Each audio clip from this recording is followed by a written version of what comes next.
Barton, welcome and thanks for being here. Hey, thanks for having me, Katie. Well, I know there is quite a range of topics we are going to get to go deep on today. I think let's start off foundational and maybe talk about minerals in general. I know that there's a lot we can go into related to mineral deficiencies and the reasons for that. Maybe define some of the reasons these are important and some of the key minerals we're going to be talking about today. Right. So, what we are facing is all of us are facing this, and we'll get into why it's so important, is the utter lack of nutrients in our food supply. And this wasn't always the case. In fact, in our grandparents' lives, depending on how old you are, but let's say the last 80 to 100 years, the amount of nutrition, particularly minerals being the most important, and we'll get into why that is, the amount of nutrients in general, minerals included, has gone down by about 50%. And we're not able to eat twice as much without taking on many extra calories. So that's the issue. And that is just staring us in the face. So all of us, so what do we do about it? And how did we get here? Those are some of the jumping off points. And yeah, really for me, it was because my mother got very sick when I was in my mid-20s. I knew a ton about nutrition already. I'd been studying nutrition since I was quite literally like 10 years old, because I wrestled amongst other sports. And with that sport, you have to understand nutrition. Otherwise, it just doesn't work, because you have to make weight. And so I started thinking about things like that at a age, I mean, even younger than that, frankly. I started noticing things. And ultimately, what I found was I wasn't able to help her as much as I thought I could, and no one else was either. Like doctors, medication, surgeries, all these things. And we're very tight as a family. And whenever you lose someone close to you, it's a very especially early in life, it's a very formative experience. And I could see that she was very healthy outside of a couple of things that sort of tripped her up. And then that was enough to feel worse and worse and worse and worse. And the body is always, the other thing I learned along the way is the body is always putting out these warning signs. The body is always speaking to us in a way that we simply don't understand. So you may think, oh, migraines or headaches or bone spurs in your heel, all of those things, if we just understood the language, they all have magnesium deficiency in common. They all have this deficiency in common, that deficiency. People weren't doing functional lab testing, or they weren't using it correctly. They weren't interpreting it to its true depth. So there's many different reasons. And then I started to have my own memory issues after that, after pushing so hard in sports and in school and chemical engineering. And I found for both of us, we really didn't have the solutions we needed. And so, yeah, we can talk about all of that and any other things you want to get into. Yeah, I mean, I've definitely seen reports of this as well, how our food supply and even water supply have much less minerals than they used to. And to your point, we can't just easily start eating double or triple or more the amount of food to be able to get those minerals. Let's maybe go in the two-factor different way of why is this happening and why so quickly, because it seems like this has been a pretty rapid change. And then also start to delve a little bit into the world of how do we know if this is happening to us and what do we do about it? Sure. So it's happening quickly because of farming practices. They're focused purely on maximum yield and short-term thinking, and not regenerative agriculture. And it's happening because of that, we have a loss of topsoil. That means that there's just not that much real soil that can give nutrients. In the same way that a mother cannot give her child nutrients to form that child if she doesn't have them herself. And also she'll give heavy metal toxicity and any other things, diseases. All these things get transmitted. So the soil, the earth is very much that way, and that there's a limit to what it can give. And we just haven't been thinking long term about that for a while. So it's been getting worse and worse. So the thing that we covered, or we came to after spending just tens of thousands on testing and trying different tests, was that blood was ultimately you on your best behavior. And it's, although blood could be good for some things, for minerals, I found that hair testing was the best if someone understood the hair test really well. And we got really lucky with that. We met this sort of wizard of a person that's now retired. And he was a mentor for a bit, and just kind of, was able to answer a lot of the questions, although not all of the questions I had. And that was about 13 years ago, 14 years ago now. And since then I became, like, through that process and all that, pain is a powerful driver. Necessity is a very powerful driver. And I really, without realizing it, sort of became one of the top people in the world that understand hair mineral analysis. And using my background in chemistry as a chemical engineer and as a nutritionist, and I got to the point where I could listen to someone's voice and look at their hair test results. And over time, I just started noticing patterns in people's voices and what they were deficient in, and just all sorts of interesting things like that. But from a hair test, we see so many things, and that shouldn't be surprising. But here's why that is. It's because what we're testing for is a collection of the periodic table, the collection of all the building blocks on the planet that make everything. Every hormone and neurotransmitter is some collection of ingested and digested nutrients that we call minerals. The bad ones we call heavy metals. And so they're always at war. There's a tug of war happening in our bodies and in the universe itself. And that is really what we test for. We understand, we decipher, and then I've created products that really work to replenish those deficiencies. Because the thing that I noticed is we're testing and supplementing, and the results weren't really coming for years. And for her, for a few other people.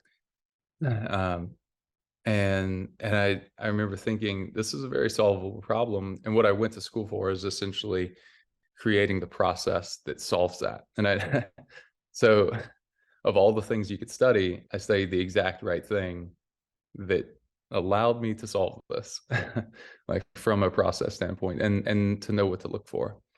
Because chemists don't create processes, mathematicians don't, doctors don't. Chemical engineers create the actual industrial process that creates the outcome. And I knew nanotechnology was going to be this new frontier of things. So I thought, why don't we apply this to supplements? Let me find a solution that truly works for people. And so we've been able to do hair analyses on infants that were crying nonstop, just incessantly. We've done it for people that are 80 and everyone in between, or 100. Yeah, I don't even know how old at this point. We've done so many, but that's sort of like how to test and why I feel like that is the best test and how I came to it. So I hope that is helpful for people if you're looking for some way to sort of decipher your health and retain that power. Because my wish really for people is to democratize healthcare in a way that people can just order the test and they have enough knowledge baseline to know what to order, be able to schedule an appointment with someone, be able to take supplements, be able to avoid drugs, be able to, just truly have ownership of your own health, so that you don't feel so chained to your doctor, and that white coat syndrome that we all know of, and we know that's a thing, goes away because that power gradient is no longer there. That charge is no longer there. You have the power back where you should. Yeah, I love that. I say on here probably more often than the listeners would like that we are each our own primary healthcare provider. And at the end of the day, while we can partner with amazing practitioners, the responsibility still entirely lies in our own court. And that it's our daily habits and decisions that make the biggest impact on our health. And so if we can shift into that area of responsibility, and I think one of the limitations we run into there is that often it is difficult to get some of these tests and things without a doctor. So I love that that's part of the work you're working toward, is to make this more available to the average person. I'd love to also hear a little bit more about, you mentioned that blood tests are not accurate for minerals. And I would guess people listening, some have gotten blood tests and been told they were fine, for instance, on magnesium or whatever the mineral may be. Can you explain a little Mhm. bit more about why hair analysis is more effective for minerals, especially than blood tests? Right. Yeah. So the the interesting thing with blood is it's really you on your best behavior. The reason I say that is because blood is so important that we pull from our bone marrow if we have to neutralize the blood. We pull from our organs to neutralize our blood and to make sure the blood is ideal as possible, as ideal as possible. And with that understanding, with what I just said, if you go and check the blood, you should, unless something is gravely wrong, you should expect to find that the blood is pretty much ideal in all these things. If it's not, you've had a deficiency for years and years and years, most likely not only one decade, but multiple decades that you could have seen in hair and rectified. Because hair is tissue, just like skin is tissue, just like organs are tissue, even bones and teeth are tissue. We think of them as different things, and they are essentially all tissue. So we test tissue, the easiest of which to obtain is hair, and that could be hair on your scalp, nape of your neck, underarm, pubic. Those are the top three places to grab hair from. And we know intuitively too from other areas, other fields, for example, drug testing. People, know that a hair drug test is much more effective than a blood or urine. Um, and it's a little different here.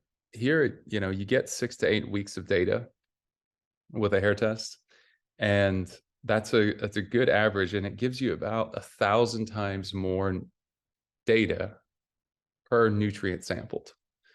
So if you're looking at iron, or you're looking at chromium or manganese or magnesium, you're dividing by 1,000 to get a much more accurate number for it. So there's that aspect of it too.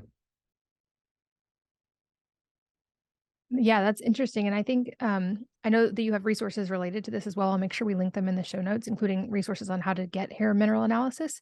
Mhm. But I know that Yeah. there's also kind of infinite things in the body that are impacted by these minerals. I know for magnesium Yeah. alone, the often quoted number is it's contributes to over 600 reactions within the body, and that's just the tip of the iceberg for one mineral. But maybe Right. walk us through some of the maybe the more common patterns that you see, the more common deficiencies that you see, and how these are Mhm. impacting people.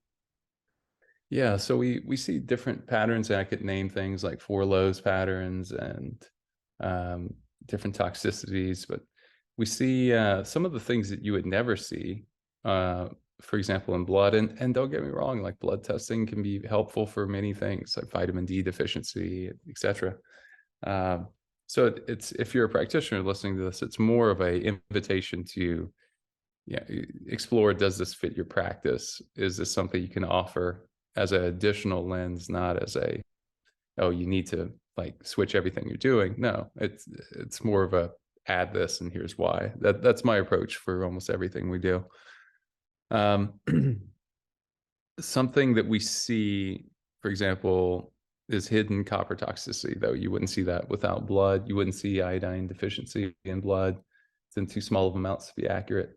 Um, if we see a lot of thyroid dysfunction. We see a lot of adrenal dysfunction in almost everyone, adrenal dysfunction, thyroid. So you can see that through hair. We can see how they handle sugar. We can see what their metabolism is like. We can even see what their viral susceptibility is like. So how likely are you to get a virus? How likely are you to get a bacterial infection? We can see that through hair, through different ratios of minerals, because we know in those ranges where someone should be. And if you're not, or if you are in within a certain window, for example, we can see that someone may have a difficulty focusing, ADHD. They may be manic. They may be depressed. They may experience bipolar, and almost certainly do if they're within certain ranges. And that's okay to see that, because the hope inspiring thing of what we do is that everything is reversible because we've developed great tools. I'd love to go deeper on the topic of magnesium in particular, because it seems like this one is especially a big puzzle piece for a lot of women. And it seems like, at least from the statistics I've seen, it's a pretty safe bet that most people are Mhm. deficient in it. So if you're curious if you're deficient, you likely are. And obviously it's Yeah. still good to get testing. But I would love to hear like what you're seeing when it relates to magnesium, if most people actually are deficient, and then anything Mhm. related to what forms of magnesium and the best way to replenish the body if we are deficient. Beautiful. Sure. It's a great question. 8 out of 10 people are deficient on a daily basis, is the part of that stat that a lot of people, well, that is left out and many people wouldn't understand. Um, so what I'm really saying in that is that each day you have to take in enough magnesium. Your body doesn't really store it. And that's the case for most minerals, not all, but most. And the the thing with what we do in applying nanotechnology to this to truly solve this is, and if this was your company or anyone else's, I would talk about that and just describe it. And so that's what I'm doing here. What we do is, when is with the understanding that your body never asks for multiple forms of anything if it gets it from food. It breaks it down to electron level. So that is what we do with all of our products. Well, with the exception of upgraded tea, which is essentially like a testosterone multivitamin for men and women, because most women have low T too after age 28 or so. Again, because the soil is depleted and we need those nutrients. Those are, remember, so this is a really key point to note. Minerals are the building block for hormones and neurotransmitters, along with fats and amino acids. So what that means is, without minerals, without the right balance of the right minerals, which changes every 3 months or so. So we recommend testing, ideally quarterly. I do mine every 60 days. That gives you the map. Without the map, it's kind of like planning your business or your relationship with a very loose plan from a long time ago. And it's just like you want better data than that. So that's the reason there. Particularly when you're making changes, like you have more energy, so suddenly you start changing your lifestyle, or someone gets pregnant, or you have a child, or you go through a divorce, or you get in a car accident, or you lose some, like all these life changes have tremendous nutritional needs that go along with them. And I think a lot of people are somewhat aware of that, but then they struggle with the what do we do part. So that's really what we're talking about. So with our process, just like with food, imagine you eat something and there's 100 steps for between eating that thing and having it be absorbed in your bloodstream as electrons. So what we deliver is that last 100 out of 100 step, so that even if even if your digestive system is not working very well, all you have to do is digest a capsule, and then what's in that capsule is dispersed in the body, just like light, essentially. And it provides this leg up on things, this momentum that we need to get healthier. Because then, all right, now we're at the point where we absorbed all the magnesium we took. Now we create a lot of melatonin naturally. Doesn't mean you should take melatonin. You should take the ingredients that build hormones, like melatonin, serotonin. Magnesium actually builds both serotonin, which is your feel good, everything's going to be okay, I'm going to figure out a way sort of perspective on the world. That's serotonin. And melatonin, the go to sleep hormone, and also it's a huge antioxidant in the body. It does a lot of things. That's all built on magnesium. And magnesium activates 3,150 proteins in the body that we know of. And it now activates over 800 enzymatic pathways. And that's just, as you said earlier, just one nutrient. That's just one that we could talk about. And there's 17 others that we test for, individually, and then we look at ratios and heavy metals. So this really is the universe that we're testing for, the planet at least, all the building blocks in here. And so with magnesium, that's really what you're looking for. With us, the form doesn't matter because we get it, to that point where your body, it's broken down so far, it's at such an elemental basic level that your body interprets it and understands it and brings it in, and every cell in the body can utilize it. It's not just this, like not just your brain or not just your muscles or anything like that, like it is with an old process, an old industrial process that produces a certain form of a certain mineral. It's just not how nature does it. So That makes sense, and that was such a clear explanation, and my numbers were apparently outdated of how many things magnesium contributes to in the body, and just that alone. I do feel like it is kind of the master mineral, like I said, especially for women. Are there any tips for, I know obviously dependent on how a person's individual levels, but on dosing or when to take magnesium for best absorption with food, without food, before bed? What do you recommend there? always before bed is my thing. Like I do it within an hour of bed, always, like every single night. And I also test my levels for sure, like you're talking about. Testing is a big part. We actually, so although we put out great supplements and we have, I feel like, the easiest to use hair test out there, and it ships to pretty much everywhere in the world, we're so bullish on testing that we own the phrase test, don't guess.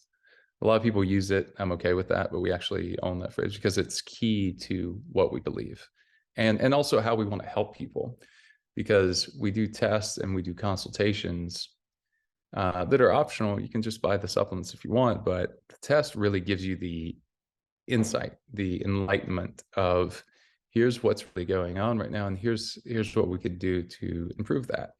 So maybe the only problem that you're facing is that you have a lot of fatigue in the afternoon and everything else is pretty good. Maybe it's that you feel like your hormones are completely crashed. All of these things are, so those are a couple extremes, and a lot of things result from those different places. But maybe it's just brain fog, and there's different levels of that. And I had really severe, and I had really light, and that's one of the first signs of mineral deficiency, is the brain starts letting you know, like, hey, there's not enough nutrients, there's not enough electricity in the brain, and you feel that pretty quickly. And sometimes you wake up from sleeping and you feel really replenished, and sometimes you really don't. So yeah, those are just kind of ways to think about this whole process. And what else were you saying? I'm trying to, let's That see. covered it of dosing and sourcing. And That did. one tip I found Yeah. is anytime I can either put things in my way or habit stack to help remember to do them, that helps me be compliant with doing it. So I have certain things I keep on my nightstand for before bed, and I have certain things I keep right next to my bathroom sink for first thing in the morning on an empty stomach. And I feel like having them there top of mind helps versus having to remember to go find them. Even supplements that I take with meals, I put on the kitchen table next to like the napkins and the salt, because it reminds me to take them. So just a tip for people, if you have trouble remembering to take these things, that's a thing that can help. I've also heard you talk about that vitamins can be of no use without minerals. And I would love for you to expound on this, because I think this is a concept that a lot of people maybe don't understand. Right. Yes, absolutely. So that is because minerals activate, think of minerals as a light switch, and you turn that switch and that circuit opens. That's what's happening in the body. So you have these vitamins that are essentially inactive. So vitamin D, did you know that vitamin D is inactive in the body without boron? Most people don't know that. They're certainly not testing for boron. Um, so that's an example. That's a really important one, and it's true for all vitamins. So there's a sort of a role that gets played there. It's almost like a dance between masculine and feminine almost. I mean, there's a yeah, it's a really beautiful process where minerals are activating vitamins, and without you you just need both. You really do. And every step of the way. And on dosage, to get really clear on that for people, besides just saying test, don't guess, is it really depends on your activity level. So, like I have a few friends that are, I would say, like, for this audience, probably the best example would be like my friend Natalie. She's, you know, I would say very fit, very active, runs her own business.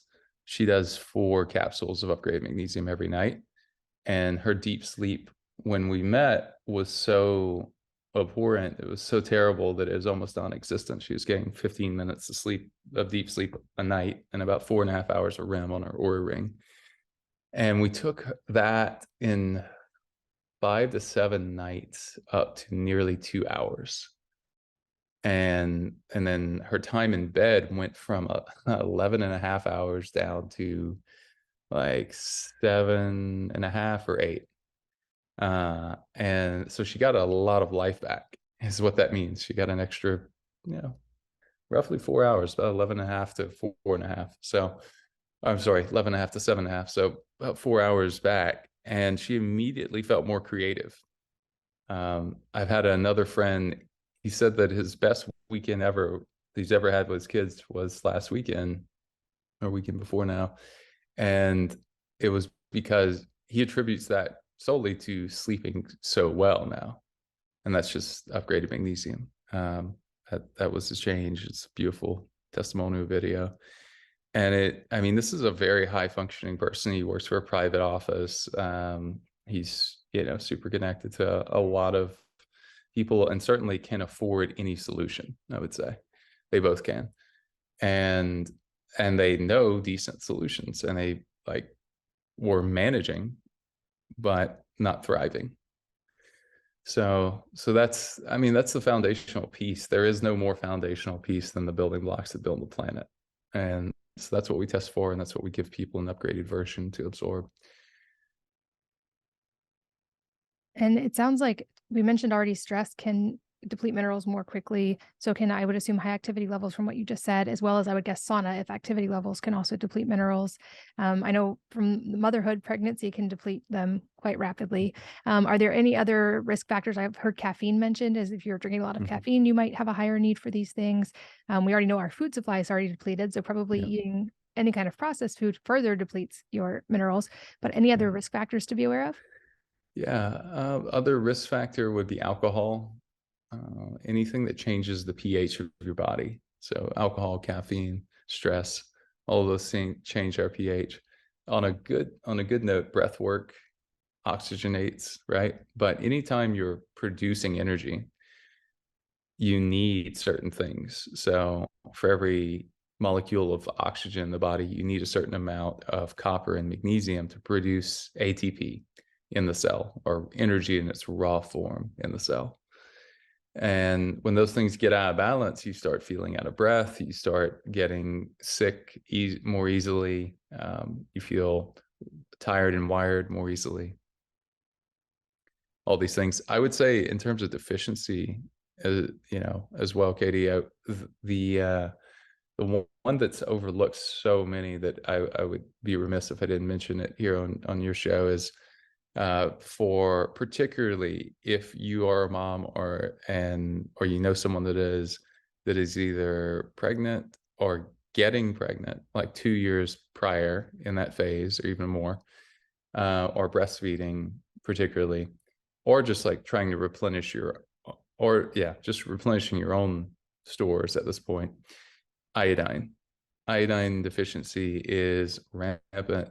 If you are listening to this, you have iodine deficiency. That's how big the numbers are. 96% out of 6,000 people tested, and some of those 6,000 said that they were supplementing iodine regularly. Still, 6,000 were deficient, or 96% of 6,000, virtually all. And the reason part of that is that when you look around at a otherwise healthy American diet, even if it's, pasture raised, grass fed, organic, which, don't get me wrong, we really need to be intentional with how we spend our money, because we get more of that. So we should all vote with our money and do that. But there's no real iodine in those food choices, because we don't have things that people eat in Japan, for example, where they have a much higher daily intake of iodine. They take in about 100 times more iodine than we do, 80 to 100 times a day, you know, day after day after day. And what that results in is a child born with iodine deficiency actually results in a 20-point lower IQ. 20 points, which is the difference in, succeeding in life and really struggling to get by, getting into college and not getting into college, just struggling to make friends and adapt. Also, a lot of this leads into confidence too, self-worth, all these things. So when someone really sees everyone around them as peers or something like that, that's great. When everyone sees people around them as smarter than them, that's really difficult. That's quite a challenge to overcome. And when you feel really smart and capable, your ability to access resources and develop yourself and others is exponentially higher. So iodine is very much a scale tipper, a inflection point, a real thing to look at and to take. So we have a high dose iodine that's considered high dose because of how low our recommended daily allowance is in the US, which is, as far as I can tell, only based on keeping us alive, and that's certainly not well. And we've talked a lot about magnesium and just touched on a couple others, but I would love to go deeper on specifically zinc and potassium, because these seem like ones Mhm. that also come up, at least when I'm reading studies, these come up quite often. And I know you Yeah. have a lot more research here than I do. So maybe walk us through what the body uses those for and some kind of Mhm. guidelines about how to get enough of them. Sure. So potassium, if you're listening to this, congratulations. You also have a potassium deficiency. 98 or 99% of people have a potassium deficiency. And it's because we use it for so many things. Potassium is needed to put on muscle. It's needed for muscle contractions. It's needed for adrenal function. Part of the reason why we have low energy and low electricity in the body is due to a lack of potassium. So that is critical. And there's many other things with potassium, but those are some of the major ones. The like what I'm really saying there when I say adrenal function is potassium is one of the minerals, along with magnesium and sodium, that you need to actually form the building blocks and then the hormones themselves that the adrenals make. So without that, your adrenals and thyroid together have the symphony, and for them to work delicately and perfectly or ideally or optimally in concert with each other, they have to have this is not this would be a nice to have. No, you need potassium or you're going to die. You need potassium or you're going to be fat and overweight. You need potassium or your mood's going to be terrible. You need potassium or you're going to feel bipolar. This is important. I don't know how many ways to say it. This is important. And it's not going anywhere. It's not going to change tomorrow. And it's not going to be with the new diet trend or the best-selling book that's released. None of that shit is going to ever change. This is truly here to stay. And that's why I focus on that. I'm so passionate about that. I really want people to understand it. And it's just so critical. So, when we look at zinc, you mentioned zinc. So zinc is a really interesting one, in that we can certainly have too much of it. And when we have too much of it, here's how that looks and feels. It looks like essentially an accountant personality, but like a IRS accountant, like someone that is like furiously analytical and not really emotional. So with all things in the body, and we test for these, we have these ratios that we look at, we need a balance. And zinc to copper is this balance that's really nice. And zinc is you can think of it as a masculine element, and you can think of copper as a feminine element. Copper is very creative. It's creativity. With too much copper, it's ungrounded. With too much zinc, it is overly analytical and not creative. So you can actually see personality through this ratio. This is one of the ratios where we see personality. And the good news is that can change over time. The interesting thing is, if you start a relationship with someone and you're not living together, you're eating different foods, and you have this ratio, this nutrition really becomes personality, which is what something I'm writing about right now in the book that's coming out later this year. And the interesting thing is that over time, as you live together and you eat the same foods, you move in, you do more and more of the same things, there can be a lack of polarity just from an off balancing of nutrition through these elements, which is pretty. It sounds crazy, and it's probably interesting to think about, but it's also so obvious when you think about it too.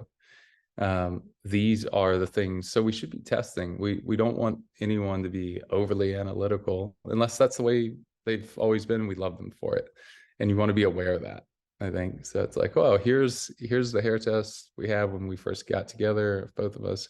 Here's where we are now. It's pretty different, and that might be okay. That might be the perfect thing. That might be a disaster.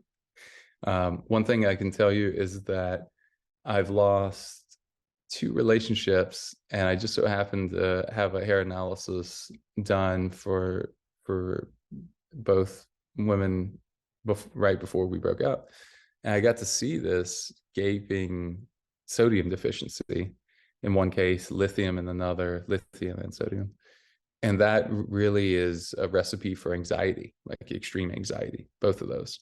When you're missing lithium, which is something we now have an upgraded mood, you don't feel safe in your own body. Is really what it comes out to. And we think of lithium, or some people think of lithium as a drug. Lithium is a element, and should always be thought of as a supplement.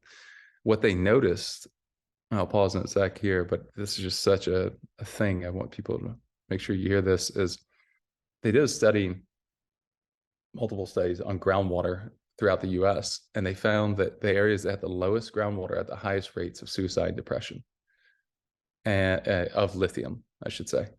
So the lithium that, if it was missing in the water table, it's a trace amount. It's one of these trace minerals, but trace minerals are still needed, and they still have a huge impact. They're arguably, in some ways, more important, because even a small amount of them missing means that everything's off. So versus magnesium being a macro mineral.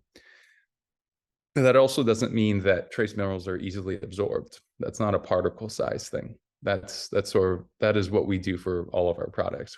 We change the particle size. We make sure they're stable. We allow them. We produce something that the body interprets and absorbs easily without digestion. And that is, that's really the solution. A brief story would be that in the case of what is now Upgraded Mood, we just released a couple of weeks ago. I had a girlfriend a couple of years ago. As we were working on it, we had a pilot batch of it, and I didn't know this, but she was on anxiety medication. We'd been together several months, and she just started taking Upgraded Mood. She stopped taking her anxiety medication, which worked out fine until we ran out of Upgraded Mood. And that had magnesium, chromium, lithium, and the new version today has fulvic acid in it as well. So all of these. And she just disappeared. It was one of those, like, one day the person's in your life that's telling you they love you, and then the next day and things are good, and then the next day they're super overwhelmed. They sort of just disappear from your life. And that's happened because of sodium deficiency as well. I've seen that And I'm sure this happens all the time for so many people, and it's so preventable. Yeah, Wow. truly. Well, and I'm taking lots of notes, but you brought up two more I want to make sure we get to touch on a little bit, which are copper and sodium. I feel like sodium, especially, has gotten such a bad rap because of all the low salt information over the last 30 years. And I had another guest recently, Chris Masterjohn, who also made a really compelling case for why most people are also deficient in sodium. And also, likely, if you wonder if you're getting enough, especially if you're eating a more clean, real food diet, you are likely not getting anywhere near enough. And you're potentially doing more harm to your body by avoiding sodium than by getting Yeah. too much of it. But I would love to hear your take on that as well, because I feel like these are other areas that there's potentially gaping holes for people and they may not even realize it. I agree that we are not getting enough salt if we're eating a clean diet.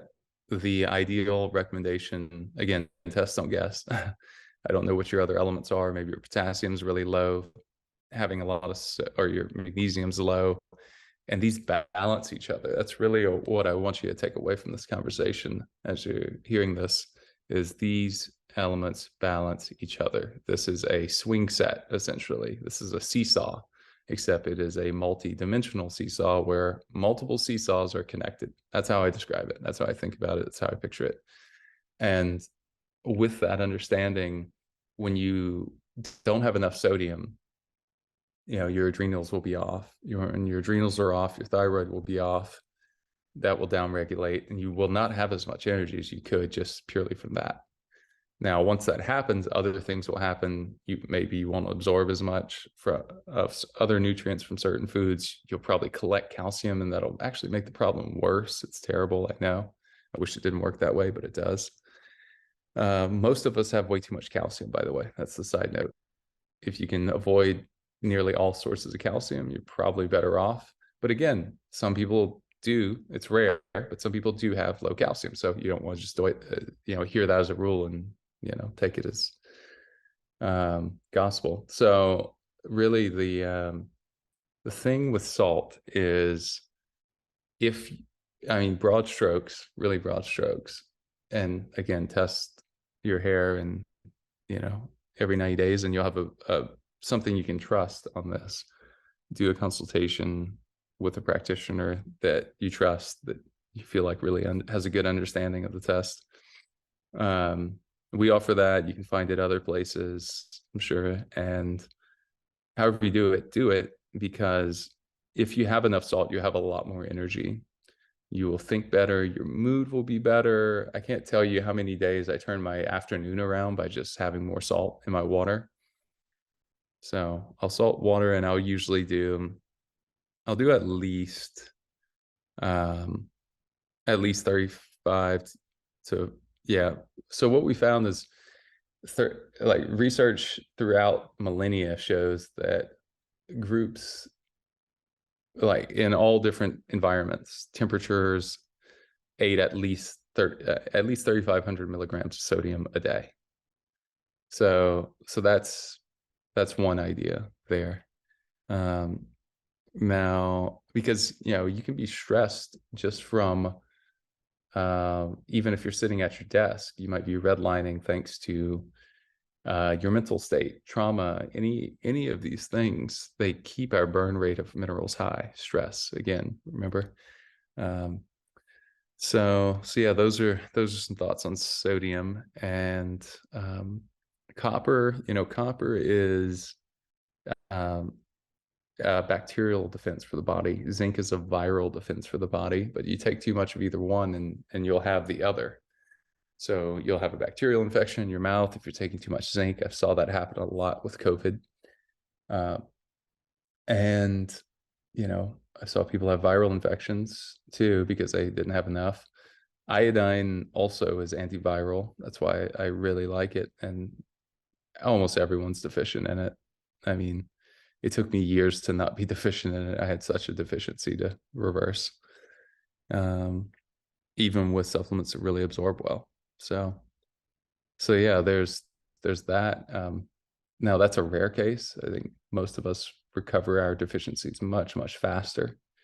But I'd grown up, in a home where, a like a daycare situation where there's secondhand smoke. So iodine got leached and leached and leached.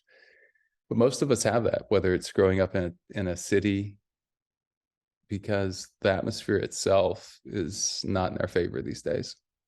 It's many times more toxic. The numbers I've seen is roughly 1,000x more toxic now, the air and water, compared to any other time in human history that we've been alive. So Well, and that's an important point to consider as well, especially if you have a long history of deficiency in these. It can take a while to recover that. I found for myself, I was very deficient in magnesium when I did a hair test, and that one has taken years for me to get my levels back up. And I don't know if you have any insight on this, but especially when I first started taking magnesium, even though I was taking oral magnesium, my skin would get itchy. Any idea why? Just Mhm. personal curiosity? Yeah. So that was a detox reaction so magnesium helps us detox at a cellular level. And when you've done without a magnesium deficiency, which makes sense because you've had kids, you've lived a fast-paced life, all these things, you've really been a go-getter and done a lot, right? So that magnesium is needed for every one of those thoughts and decisions that you've ever made. Like our hearts would not beat without it. Our hearts would not relax after the beat. Potassium is really the beat. Magnesium is the relaxation after. So when someone has a heart attack, they give them magnesium. I can't tell you how many heart attacks could be avoided if people had adequate magnesium levels. That's why possibly our most important product is upgraded magnesium. And we're actually doing a double-blind clinical trial that's done by the time this podcast comes out to show that it's almost certainly the most effective sleep product that's on the market.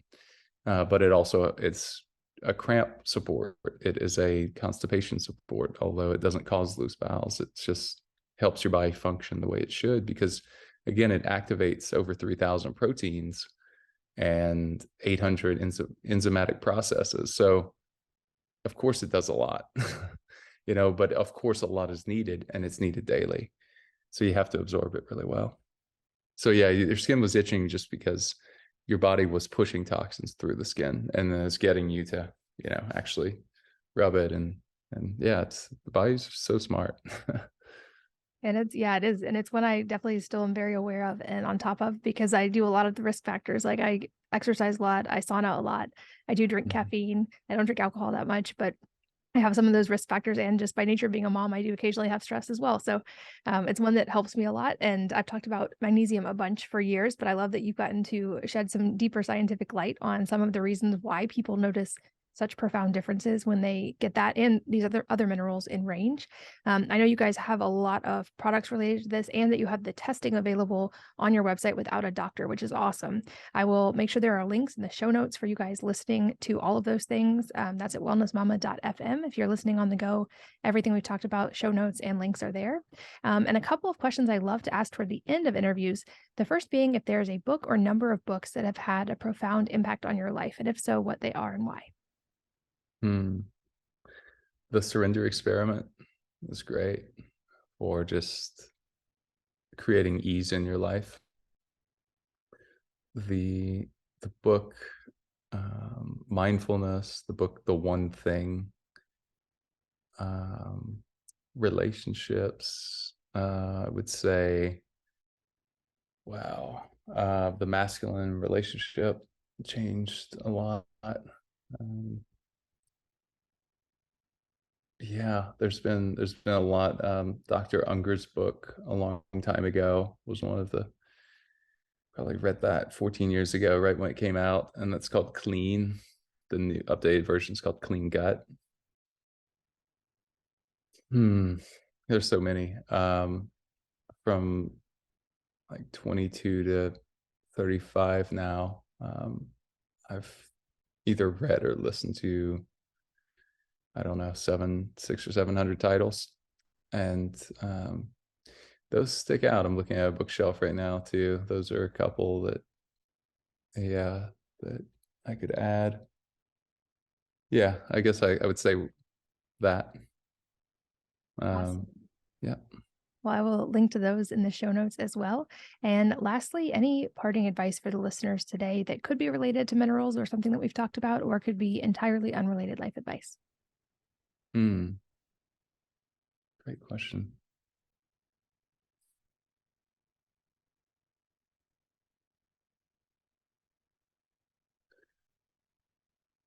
Meditate. Yeah. Yeah. For so many reasons. My first thought was, connect with love and peace as often as possible. And remember your true essence in the process, who you are, who you're here to be, who you're not here to be, all these things. And it intersects with minerals in that by reducing our stress, which meditation does so brilliantly, and increasing our focus simultaneously, we get where we want to go with more ease, with more grace, with less casualties. um, and it just it makes us, it just provides a lot of peace in the world. So I wish everyone would have more time to reflect, and there would be less finger pointing. There would be a lot more satisfaction. And something you said, which is essentially advocacy for yourself, a lot more of just taking good, honest responsibility for anything in your life, and just never being a victim. And as hard as that may seem, like I personally just went through a breakup, and it was so unexpected, but just not, and anyone that I would talk to would most likely go like, that was her. But there's always some room to find in there of, well, maybe she betrayed me, but how did I betray myself? How did and it's those moments of intense clarity that come more frequently when we're meditating that give us that instructive path. I love it. And those definitely do tie in indirectly, but I would say also directly with everything we've talked about. And I think those things you mentioned, meditation and connection with other humans in a peaceful, loving way, those things and our mental and emotional health impact our physiology much more than I realized for a lot of years. And focusing on those things has been profoundly impactful for me as well. So I love that you mentioned those. And I'm so grateful for your time today, for sharing, and that we finally got to connect. Thank you so much for being here. Thank you so much, Katie. It was a pleasure. And thanks as always to all of you for listening and sharing your most valuable resources, your time, your energy, and your attention with us today. We're both so grateful that you did. And I hope that you will join me again on the next episode of the Wellness Mama podcast.